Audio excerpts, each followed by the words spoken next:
Honestly, it was pretty nice to not hear like a huge roar of Raiders. Like we, little mixed emotions here. Really excited to be here and to speak on something near and dear to my heart: athletics. Favorite thing about athletics is the life lessons that it teaches us. It manufactures hard things that we have to overcome, becoming a part of a team. So today I'm going to share a few of these life lessons that I've learned through athletics in Vegas, but the first one was in Green Bay. I'm from Green Bay, Wisconsin. It was like a November afternoon, pretty chilly out. I was playing in the yard like I always do. And my dad and I are playing catch in the front yard. And it's one of those moments where you just kind of feel something, like a presence. You can't really put your finger on it, right? But something's up. Don't know what it is. I'm like, Dad, what's going on over here in the corner of this yard? He said, come here, son.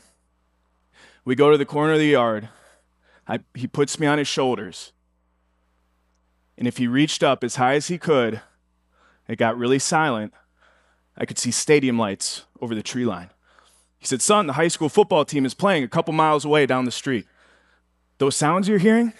That's a PA announcer. You can hear the band playing after a huge touchdown. The pads are cracking, the fans are cheering. 8 years old, Green Bay, Wisconsin, on my dad's shoulders. I fell in love with the game. I learned about joy. I learned about motivation. I learned about discipline. I learned all these life lessons on my pop's shoulders in Green Bay, Wisconsin, miles away from a football game happening down the street. See, football is so special because 11 people become a part of something so much bigger and so much greater than just ourselves. And I could feel that at a very young age, and I loved it. So for 14 years, I did all that dirty work. Showed up early, stayed late. I was grinding. I was doing everything I could to play that game, to become a part of something bigger than just myself for as long as possible. 14 years later, same house, it's draft day. I'd done it, man. Highs and lows, learned a lot of these lessons. Back home, Green Bay, Wisconsin, my agent calls me. He said, Alec, you're projected to go into the 5th round. I said, perfect, I can't wait. So I Google how much that signing bonus is for a 5th round draft pick. And the day before the draft, I'm going car shopping. Audi for the 5th round, BMW for the 6th, maybe not that Mercedes, it might be a little too pricey. I couldn't wait for this dream to become a reality. We had half the town over. It was in a room probably just like this. And as we are going, sitting down, I am so excited for this dream to become a reality. I had done everything right. Did everything I could possibly do to become something bigger than just myself. A great teammate, hard worker, a leader on and off the field. So as the 4th round comes and goes, I don't get any phone calls, but that's all right. I was projected in the 5th round. 5th round comes. I get a phone call. We had a camera in the corner of the room sitting there. Red light goes on. I mute the TV, pick up the phone, say, hello? Say, hey, Alec, this is the coach from the Buffalo Bills. Just want to let you know we loved you at the Senior Bowl. We loved you at the Combine. You're a great human being. We love everything about your family.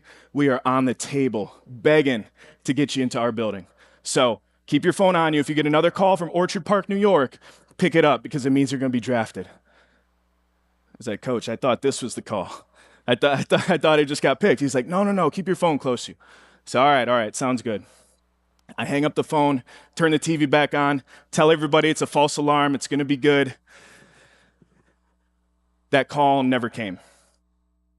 We're sitting in this room for 4 hours. I had a plate on my lap, didn't move. You go undrafted. Tough.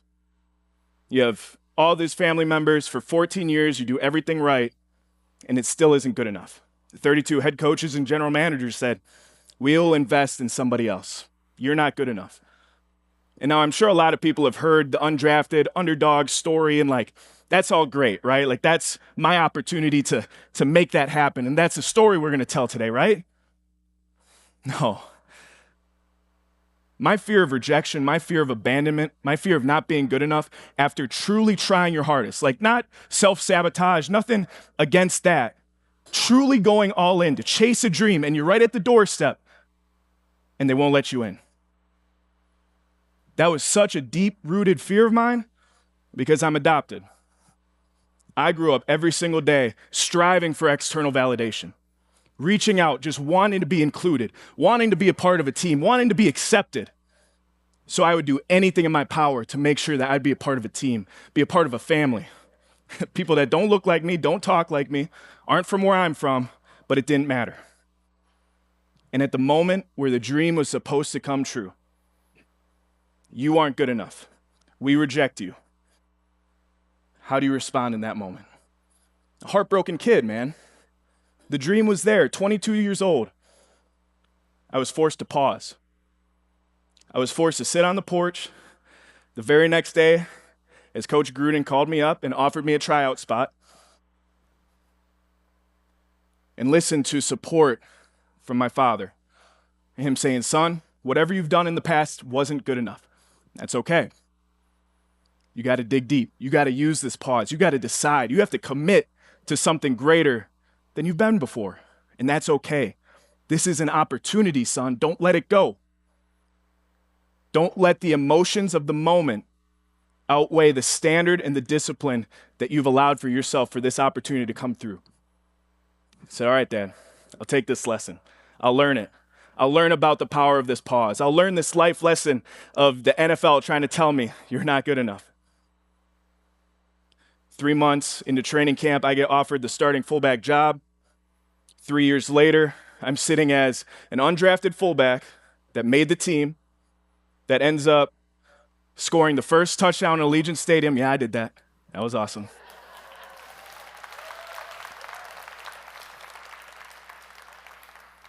To a Walter Payton Man of the Year nomination in my second year, to a team captain in year 3.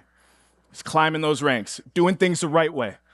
I used that pause. I learned that lesson, and I applied it. But something wasn't sitting right. We still needed to win. We still needed that Vegas team to be successful. Week 9, Allegiant Stadium, Sunday Night Football, we're playing the Kansas City Chiefs. My boys are 5-2, the team captain, right? Hyping those guys up in the middle of the field. Can't wait to make a statement on national television about this team. We are greater than just the individuals. 11 people coming together to represent a community much bigger than just ourselves. We owned that. I had that C on the chest. I had a cross on my face. I was so excited to make this statement with my boys. And now I play special teams. Now, special teams, a lot of people probably don't know. Y'all are getting your hot dogs and your sodas when the punt and the kick is going off. That's where I made my living.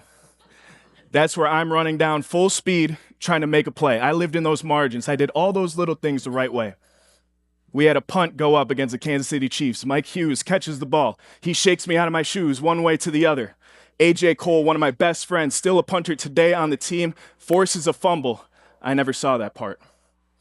As Mike Hughes juked me out, I tear an ACL in a contract year with no head coach, and now I'm getting carted off the field with this torn ACL, an adverse moment. Wondering, why in the world is this happening to me again? This adopted kid that overcame all those fears of rejection, of abandonment, became a part of a team, became a part of a community that accepted him so much into this fabric. Why me? Again.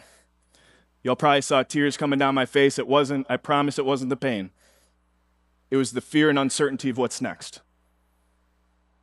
It was the fear of not being good enough again.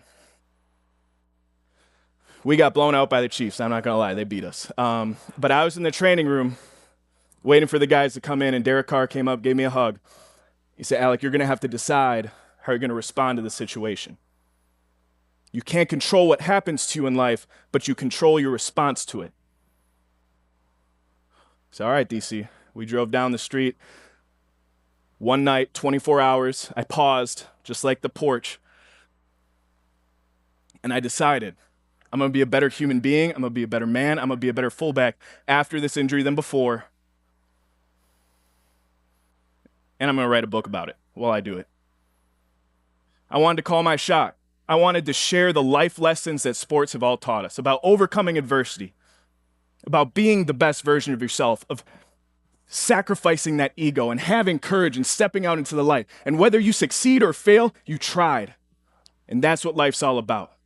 As an adopted kid, to face that fear of rejection and abandonment and to find purpose and meaning and to become a part of a team, I learned those lessons, man.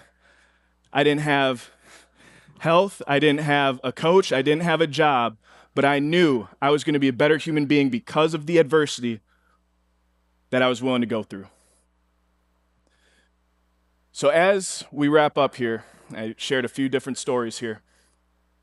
We all have adversity, and everybody has a story. Everybody has a journey that they're walking, something that you're trying to overcome. That little voice inside of your head. You're like, I don't know if I'm going to do it. But when you do, and when you commit, adversity is meeting you there. It's one of those inevitable pieces of life. When adversity strikes, when life talks to you and forces you to pause, accept it. Lean into it. Embrace it. 24-hour rule. Sit with it. And as you accept that adversity, as you accept that challenge, as you embrace what life is giving you, this great opportunity to prove to yourself and to others how great you can be, decide how you're going to respond to that circumstance. I got signed to the Miami Dolphins very shortly after my career with the Raiders ended. And the first thing that I saw in that locker room, adversity is an opportunity. And I knew I found my next home. I lived that, man. Adversity is an opportunity. Adversity is an opportunity for all of us to become the best version of yourself, to chase greatness, to pursue your potential, to build real relationships that last a lifetime. So when adversity strikes, when life knocks you down, put a smile on your face, put love in your heart, because it just gave you an opportunity to prove who you really are. Thank you.